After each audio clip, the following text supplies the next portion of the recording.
Hello again, everyone. Welcome to GACC South Unplugged, a transatlantic conversation with Matthias Hoffman. I am Roger Manus with Business RadioX, and I'll be your moderator. And let me introduce our host, Matthias. Hi, Matthias. How are you? Hey, Roger. I'm great. How are you doing? I'm great. Happy New Year. This is our first show of the new year, and we're broadcasting from the GACC South offices, overlooking Midtown Atlanta, and you're with an excellent view from your office. Thank you so much.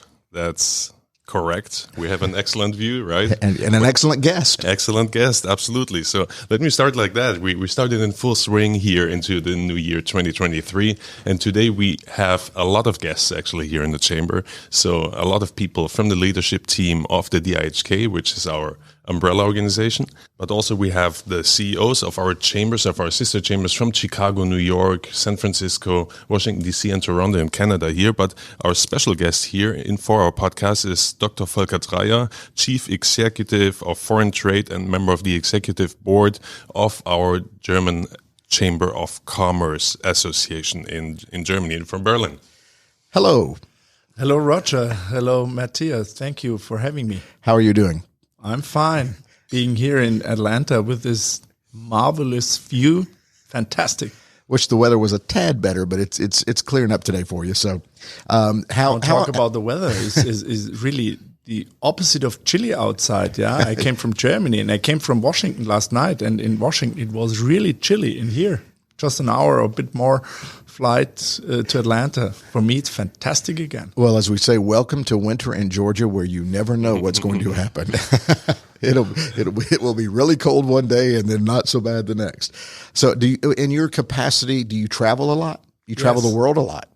Yes, I travel a lot, except the COVID-19 period up to mid of last year. I was used to be, as a Berliner, the most frequent traveler of Berlin. And finally, we are very happy that we finally got an airport, a new airport, but that's a different story. All right, if you could please, since I'm the person here who doesn't maybe know everything about, explain what your job is. He gave us your job title, but what does that mean? What do you do on a daily basis? We are, as DIHK, and we are not the association anymore. We are the German Chamber of Industry and Commerce, which makes a difference. But anyway, that's a different story. We have the privilege and the pleasure to coordinate a worldwide network of German bilateral chambers abroad all over the world, in 93 countries in the world, 140-something locations, with more than 50,000 member companies outside of Germany, but also inside Germany. We have 79 chambers of commerce and industry with 3.5 million member companies in that chamber. That means we do support business, and my job is to support business on an international basis, but do much about the framework for that international business, not for the firm-specific needs. So you are a doctor, and your doctor is in economics? In the US, you would say it's a PhD. It's in economics, yes. Okay. What would we say in Germany? Yeah, in Germany, their doctor still exists outside of medicine, but we call it also more and more PhD. Okay. So that your expertise is how everything works together. And yeah, take, for instance, the multiple crises we do have. Right. There is this ugly, aggressive war led by Russians against the Ukraine. This has also economic effects. For instance, skyrocketing energy prices, at least in Germany. And we take care of how can we do something in order to dampen this cost burden for many companies, especially in Germany. Yeah, take the crisis of international trade and investment flows. When we think about, is China maybe the next kind of Russia, and is there a certain form of decoupling our economic linkages to China, and what is the reaction of others, and what does this mean in trade policies, in tariffs, and things like that. So working about these framework. So therefore, it was so important that I was in Washington yesterday. Yeah. I think that your visits to Washington are of super high importance, but also coming here to the southern US is important because here you're going to meet a lot of German companies. We have organized a couple of roundtables, visits to member companies of ours, so you'll get to know the real economy and what our German manufacturing companies are doing here in the south. I think that just firms your view of what's happening. And they do invest quite a lot here. Absolutely. In the region. I think that's a good topic that we're going to touch upon, investment of German companies in the US. And how does Berlin, how do you see that? Is that a good thing for the German economy or not? Yeah, go ahead. Is it? First of all, it's a good thing because we support investments all over the world. We don't believe in zero-sum games, that it always goes at the expense of others. That means, from my perspective, at the expense of Germany. This time is different in that sense that we would say, okay, look, what is happening in the United States with favorable investment conditions, going back to Germany, say, look at them, what they are doing, because in Germany now investment plans are not really expanding. The investment trend is flat, and we need investments. If we take into account, for instance, only this huge envisaged effort, what we call the Green Deal, in order to get our business community climate neutral up to 2045, which is a tremendous challenge, means that we need investments additional to the normal investments above 100 billion euro per year, additionally year by year up to 2045. And when then the investment behavior is flat, is weak, then this is worrisome. So, and we take the mirror here in the region, say, look what they are doing. Maybe we can copy something. Is that a coordinated effort of all European Union countries, or is Germany doing its own thing there? I mean, that's a very good question, and that shows how complex the world of German business in the meantime is.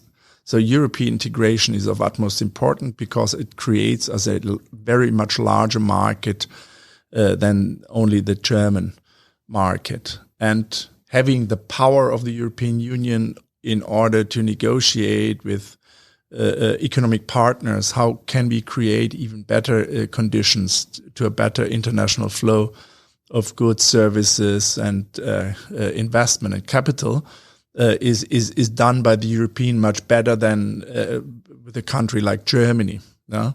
But in order to coordinate all the different countries, the 27, or let's take only the relationship between France and Germany, is not an easy thing.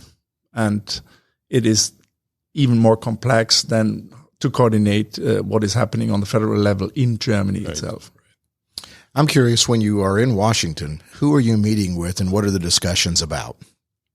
I'm meeting with high representatives of different ministries, State Department, Department of Commerce, with the USTR representatives who are responsible for those kind of trade deals and the discussions, for instance, with the European Union, with the Trade and Technology Council, meeting with representatives of German companies who have offices in Washington in order to do their own lobby work, in order to know what is happening in those companies, and visiting our chamber there. We also have a German-American chamber, a delegation of German business in Washington, as well as a liaison office with our good friends, the Association of German Manufacturers. So these kind of talks there are of utmost importance in order to get mutual understanding what are different perspectives on different issues. Take the Inflation Reduction Act here in the United States. And we discussed this yesterday quite a lot and very intensively, and I thought it was good that I could have had the opportunity to give the view from a Berlin's perspective to Washington. It was well received. We support this mega project in order because it's envisaged to give a contribution to tackle the climate change from a U.S. standpoint. but it has included some forms of subsidies which might infringe the rules, what we call the WTO rules, because you get to some extent subsidies for selling or for producing when you have the provision of a certain level of production only in the US. Local content rules, and the local content rules infringement is forbidden according to the WTO rules, and it might go at the expense also of added value of production and deliveries and exports from the European Union to the United States. And we don't want to prevent us to step in a tit-for-tat situation. This is what we discussed yesterday.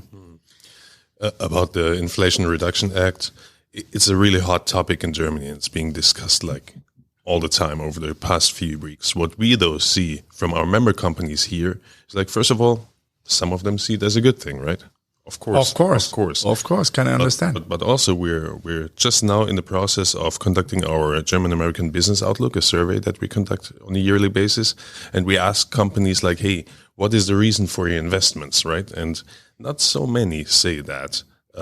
Like incentives like the Inflation Reduction Acts are critical importance. It's still, if we look in the bigger picture, it's still the sheer market size of the US. It's proximity to the customers, to the clients here, which kind of form their investment decisions. And if you look like when those investment decisions have been taken in the past, there was a lot of times before the Inflation Reduction Act. So a lot of companies have their 5-year, 10-year, 20-year planning, and they do not plan on those incentives a lot.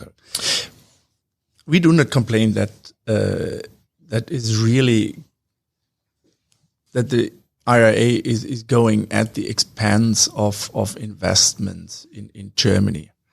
We do much more complain about Germany is a trading nation.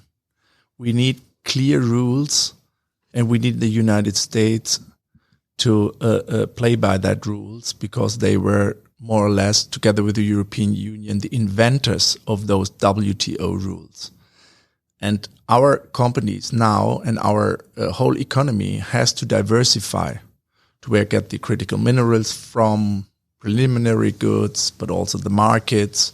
Yeah, we have the discussion with China. There is a greater risk assessment. So we have to diversify. And for that, we have to work with the United States, of course. That's of utmost importance. But also we have to work with countries like India, like Indonesia, which are in the next row, so to say, Brazil. And with them, we are aiming for trade negotiations with the European Union. But when we start and say, okay, here we have with the IRA an exemption in order that we benefit from a violation of the WTO rule, for instance, but then I know what they are saying. Yeah? So, and this means from a German business point of view, the existence and development of the WTO rules are of utmost importance. And the more it is worrisome that our closest our closest partner and friend, the United States, might be violating WTO rules. Okay, I understood most of that. It's not so easy. It's really complex. It is complex. And one of the things that I'm curious about is as you look at the international relationships, job creation itself. You're wanting German jobs. But some of these companies are internationally based that the chamber serves here in the southern U.S. So do you care where the jobs are created if it's serving German companies?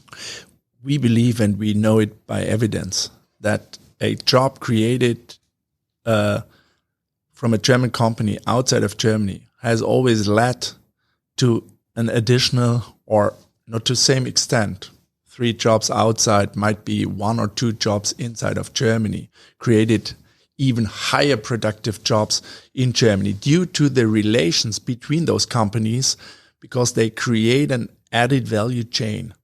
And this made us really in the last, I would say, maybe since the fall of the Iron Curtain, 89, an even stronger nation than we have been before. So everything, the work that Matthias and his staff are doing in the southern U.S.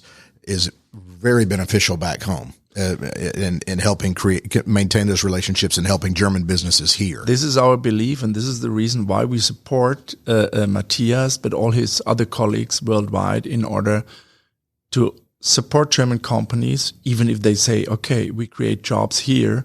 And sometimes it's the case that they do it at the expense of Germany. But this is then, if so, and now we have such a situation, because the conditions to do it in Germany are less favorable.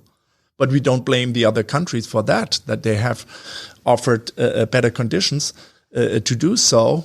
We go back and say in Berlin, look, we have to work on our locational factors, tax system, energy prices, incentives to invest. So therefore, we are not envious. We support anyway, but but in general, on average, it always creates also jobs in Germany. And that's how we see it here with our jobs here as well, because in the end, the US, we see it as an expansion market, right? I mean, that's additional investments that, again, have positive effects on Germany. So it's usually not the case that a German company says like, hey, the situation is so favorable in the US that we close shop in Germany and just move to the US, but rather, like you expand your investments here, and that has positive drawbacks on Germany again. Well, and one of the things that's interesting to me is as an American, the Inflation Reduction Act obviously made big news here, but sometimes we forget the global impact that we have as the United States. And you guys are very much in tune with what that legislation did here and has affected in your country. This time, I guess it's really the case, what you described, Robert. My impression from Washington is that it was done, this aspect, only one aspect of this violation of the WTO rules. It was done coincidentally, and as a collateral damage, it was not envisaged. They are not aiming for it. The aim of IRA, we absolutely support. It is a huge program which really could serve as a kind of a role model also in Europe. Yeah, when we tackle the climate change, we put much more burden on the companies instead of incentivizing or motivating them in order to invest in those types of sector which we can define as climate neutral. Well, and that is one of the things about legislation in this country. They sometimes throw lots of stuff into a big spending bill, and then sometimes it's got nothing to do with the goal of it is, and it's complicated for an American to understand how much stuff can go into. They start writing checks, you know what I mean?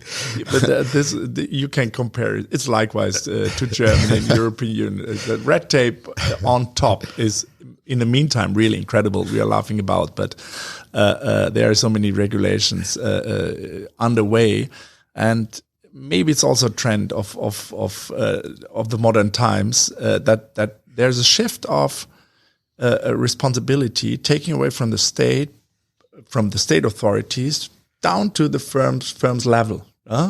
You have to take care about everything, what we are aiming for with our policies. And that's a great segue, because we know that Roger is, in the meantime, he's learning German here, so he knows the word Standkorb. Right. So I think you pronounce that pretty well. So I have a new task for you, Okay. And that's a good segue to Volker. So next word for you to learn is Lieferketten-Sorgfaltspflichtengesetz.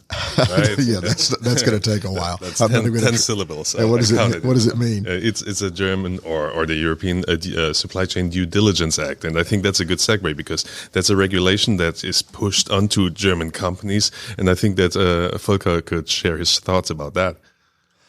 Yeah, Lieferketten-Sorgfaltspflichtengesetz. I know it. Oh, you mean the Supply Chain Due Diligence Act? Is that what you mean?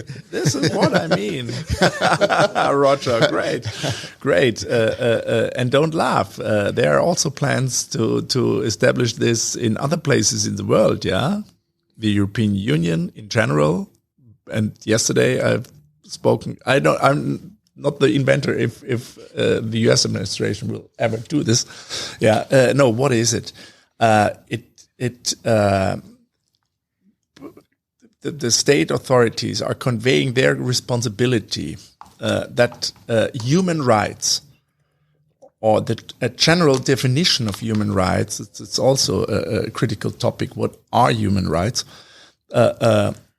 are conveyed by state authority to firms level, but not only in your own company, but it's in Germany. It's you have to take care that your first supplier, that the first tier supplier respects human rights, and human rights means, for instance, also that there is not too much noise at the working place, not in your company. In the company you are related with, Okay. in business relation, first tier, and it's restricted for a certain size of companies. Now it's 3,000 employees. It will go down to 1,000 employees. But anyway, those bigger companies, they have now a questionnaire given by a state institution to orientate what do you do, what have you to do. We have another obligation, is a Bemühenspflicht. It's your endeavors, your efforts. You have to show that you've done anything in order to prevent your supplier from a violation of human rights. But the big companies convey this obligation to the smaller ones and say, you have to take care in your supply chain.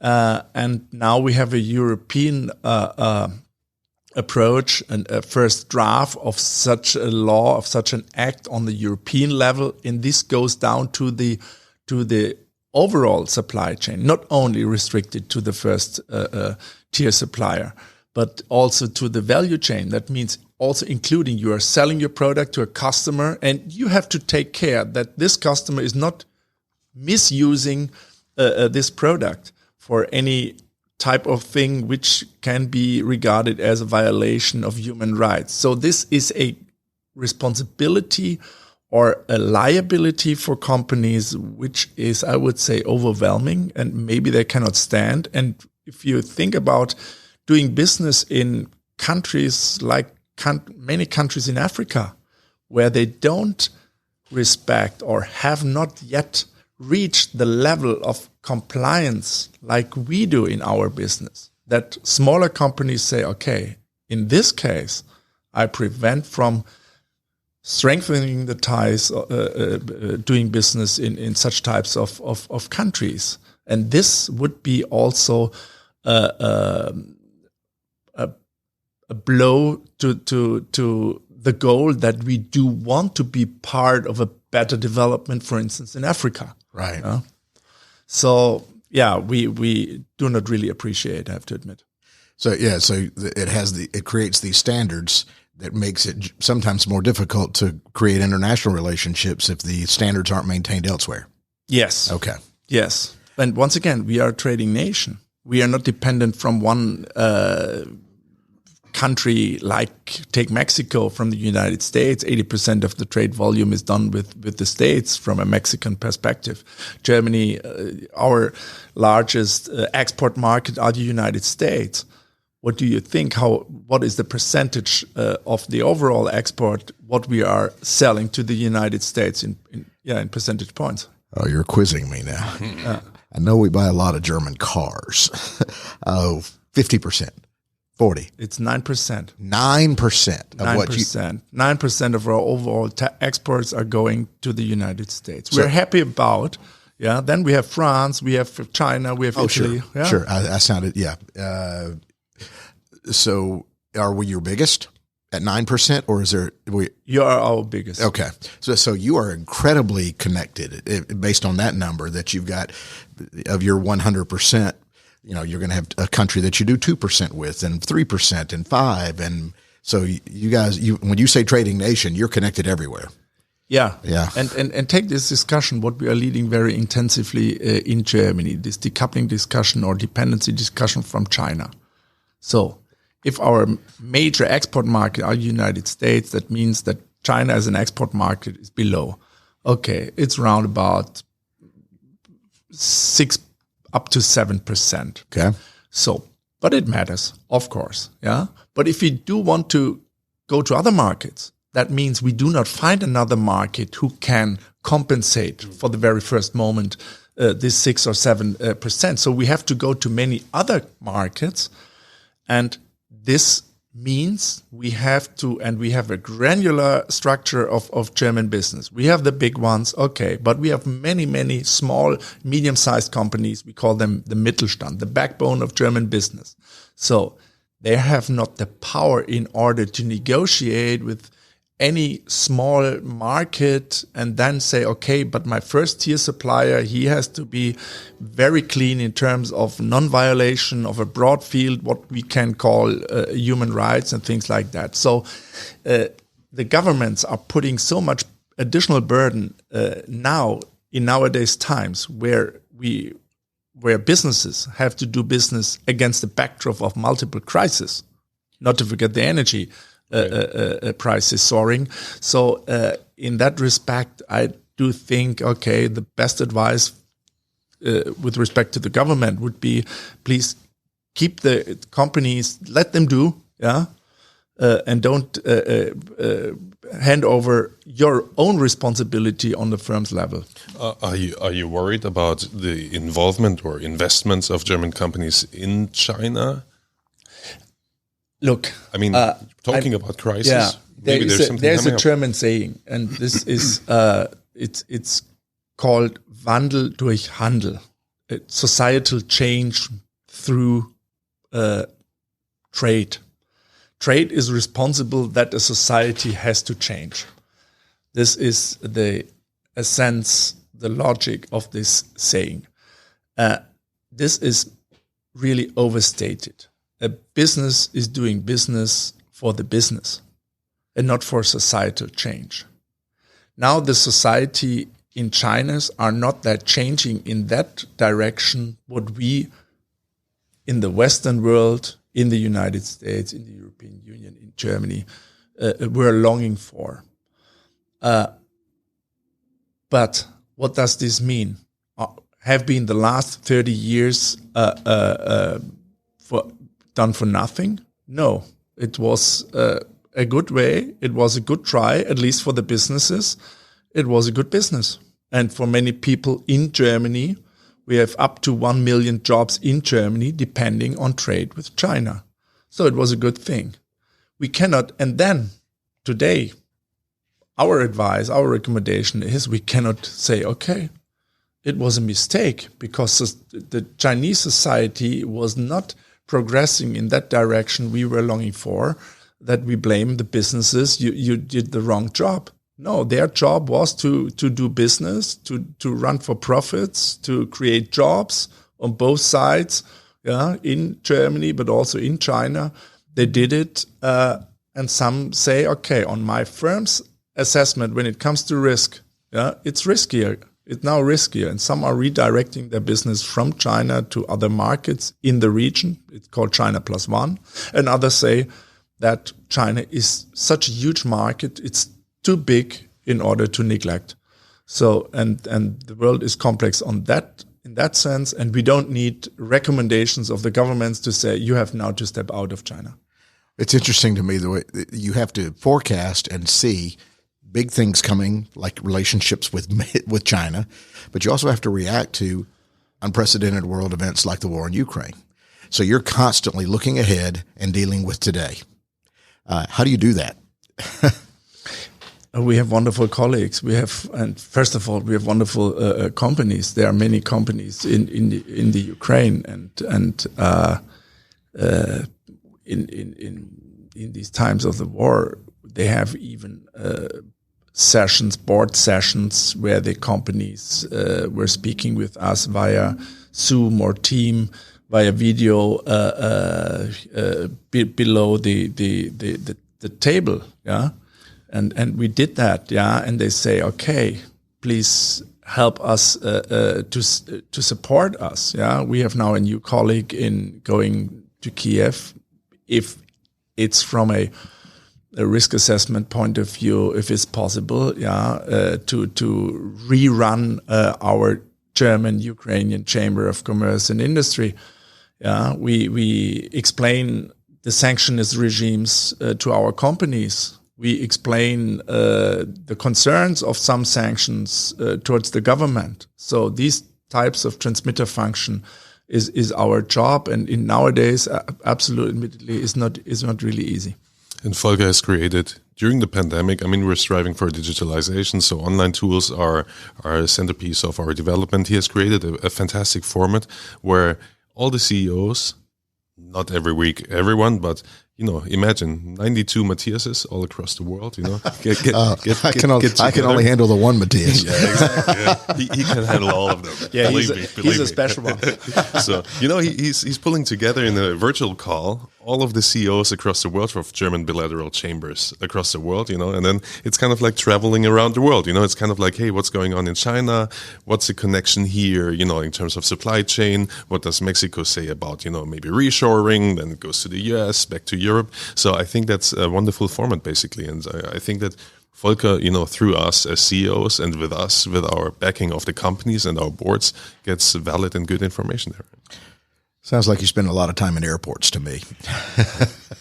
Yeah, I mean, with the video tools, this was really a relief. But physical meetings are much more important, and we've seen this in last year in November. We have had a meeting with the colleagues, organized by the colleagues of Matthias in East Asia, in order to prepare the companies. Maybe to think twice about their engagement in China and therefore in other places in the ASEAN countries, Thailand, Indonesia, you name it, Australia, India. And we have had the attendance of the German Chancellor the first time at such a conference. And there were more than 700 German representatives of business from that region in Singapore. So this was marvelous. Yeah. And this really brings back also energy to me personally, meeting the people there and how eager they are to say, okay, we live in difficult times, but we are looking forward we keep we hold the power, bring the power into the markets, and we find many partners and friends who have an attitude and hierarchy of values which is likewise to ours. Well, we need to wrap up here, Matthias, I guess. Did you want to touch on the German-American Business Outlook, February the 8th? Sure. So that's a really important one. First of all, the survey, I think when we broadcast this podcast, is still going to be live. So check it out. The link is on LinkedIn, on our website, etc., to all German subsidiaries in the United States, because the more the merrier, basically. The more companies take part in that survey, the more valid are the answers and the replies. So we're coming up with, of course, our New Year's receptions in the next coming weeks in North Carolina, South Carolina, Houston, Dallas. And as a special one, we have our New Year's reception coupled with the German-American Business Outlook at the headquarters of Mercedes-Benz here up there in Sandy Springs in the north of Atlanta. So that's going to be a great event. So we're conducting the Outlook, right? And then we're going to share the results there during this event. So at the February 8th event. Exactly, on the 8th. And so that you guys are hosting. Yeah, exactly. Any final thoughts as we wrap up here? I'm really looking forward to, talking strategy now with all the colleagues. It's great that they all came to Atlanta, having Atlanta as a good meeting point here. Airport is of course good and it's easy reachability. So looking forward to the next coming days here with the colleagues from the US, but also with a lot of companies that Volker will meet here. I would like to end with a quote of Mark Twain. I was tempted to say this one quote because we have spoken so much about worrisome developments and complaints and things like that. Yeah, that the one is the way to hell is paved by good intentions. But I don't stop here. I say necessity is the mother of taking chances. And this is what Matthias and the companies here are really doing, and the United States in general. Well, it's fantastic. Thank you, sir. It's been a pleasure meeting you. We appreciate you coming by. Thank you, Roger. Thank you, Matthias. You've been listening to the GACC South Unplugged, a transatlantic conversation with Matthias Hoffmann. I've been your moderator, Roger Manus, and this is Business Radio X. Thank you so much for listening.